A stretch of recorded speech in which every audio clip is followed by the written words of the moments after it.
नमस्कार। हमारा आज का टॉपिक है, क्या दुनिया की माने या दुनिया को बनाने वाले की? जवाब है दोनों की। हम एक सिक्का देखा ना, सिक्के का आसे पासे दो पासे होते हैं ना, एक बीच में उन दोनों को जोड़ने वाला होता है। हम वह हैं। हम दुनिया के साथ भी जुड़े हुए हैं और उसके साथ भी जुड़े हुए हैं जो इस सृष्टि का मालिक है, जिसने दुनिया बनाई है। हम दोनों के बीच हैं। हमें पता होना चाहिए हमने कब दुनिया की माननी है, कब दुनिया वाले की। हमें पता होना चाहिए कब कौन सा पिता सही है। हमें पता होना चाहिए कब कौन सी माता सही है। हमें पता होना चाहिए कब कौन सा भाई सही है। हमें पता होना चाहिए कब कौन सी बहन सही है। हमें पता होना चाहिए कब कौन सा रिश्ता सही है। हमें पता होना चाहिए कब कौन सा रिश्ता गलत है।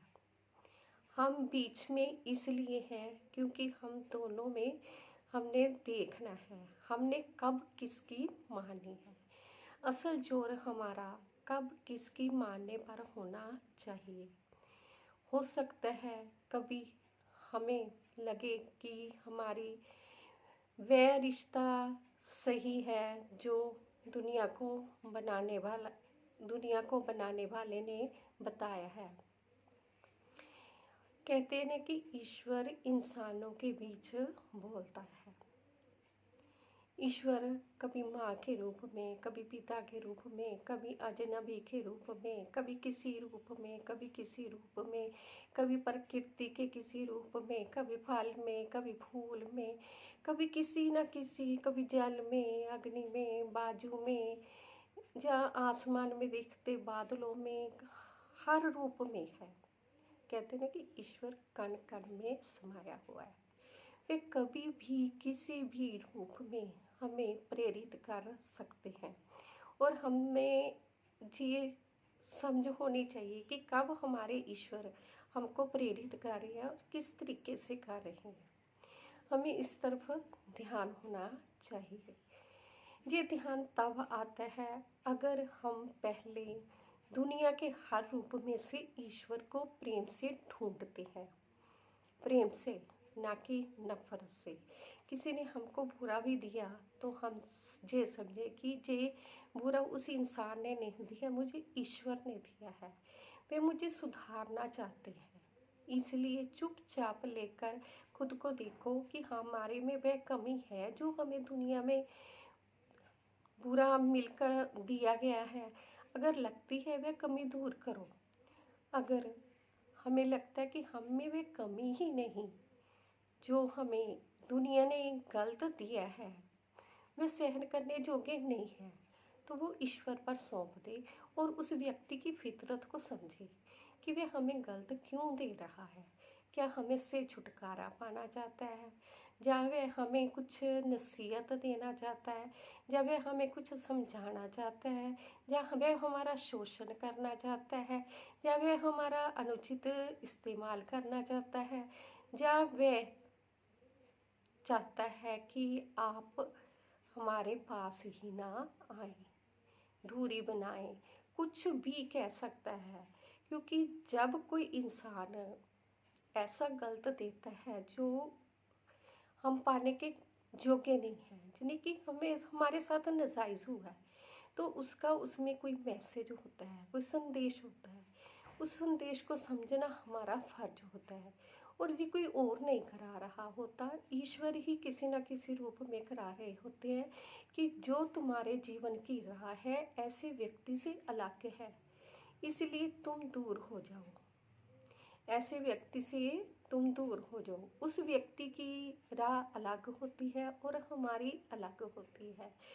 इसमें भी एक भला ही होता है। मतलब जो भी मिलता है ना, चाहे वे अच्छे के रूप में मिल रहा है तो अच्छा है ही है, परंतु अगर कोई बुरा भी मिल रहा है ना, तो उसके पीछे भी कुछ ना कुछ अच्छा ज़रूर होता है। और उस अच्छे को देखना हमारे हाथ में होता है, किसी और के हाथ में नहीं। हम अपने जीवन का निर्माता हैं। हमारे साथ अच्छा हो रहा है तो भी हमारे कारण हो रहा है, हमारे साथ बुरा हो रहा है तो भी हमारे कारण हो रहा है। हाँ, ये भी है कि बहुत सी हालतों में, परंतु हम कहेंगे कि सिर्फ 25% ऐसा होता है कि हम दोषी नहीं होते कहीं भी, किसी भी तरह के। वहाँ इसलिए होता है क्योंकि हम दोष ये इसलिए माने जाते हैं क्योंकि हम जिसका साथ कर रहे होते हैं उनका साथ देना हमें पड़ जाता है। अगर हम नहीं भी चाहते तो भी देना पड़ जाता है, और इस कारण उसका प्रभाव हमारे जीवन के ऊपर भी पड़ता है और हमें वह देना भी पड़ता है। इसीलिए जितना हो सकता है ऐसे इंसानों का साथ उस समय ना दिया जाए जिस समय ये इंसान आपको लगता है कि ये कुछ गलत कर रहे हैं, थोड़ा हटकर ही रहा जाए। हम वहाँ समझदार प्राणी साबित होते हैं जब हम अपने शांत चित्त की सुनते हैं।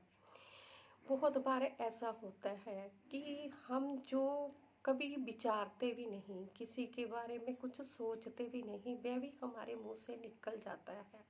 तो ये भी एक ईश्वर का एक ऐसा चेतावनी सूचना होती है कि तुम्हारे साथ ऐसा इसलिए हुआ है कि तुमने पहले इस चुनौती का सामना करना है, क्योंकि इस चुनौती से का सामना करोगे तो आने वाले समय में ऐसी तुम्हें और चुनौतियां आने वाली हैं जिससे बचना बेहद ज़रूरी है।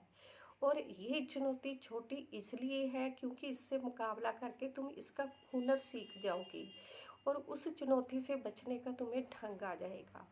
इस प्रकार ईश्वर जो भी देते हैं, जैसे भी देते हैं, जो जिस तरह भी देते हैं, जिस तरह से मतलब ये है कि हर इंसान के जीने का अपना अपना स्टाइल है, हर इंसान का अपना अपना जीवन मकसद है। इसीलिए जैसे का मतलब ये है कि हर इंसान का जैसे देना अलग है, लेना भी लेना तो हो सकता है कि संसारिक वस्तुओं का एक सा हो, परंतु भावनात्मक तौर पर किसी का लेना एक जैसा नहीं होता।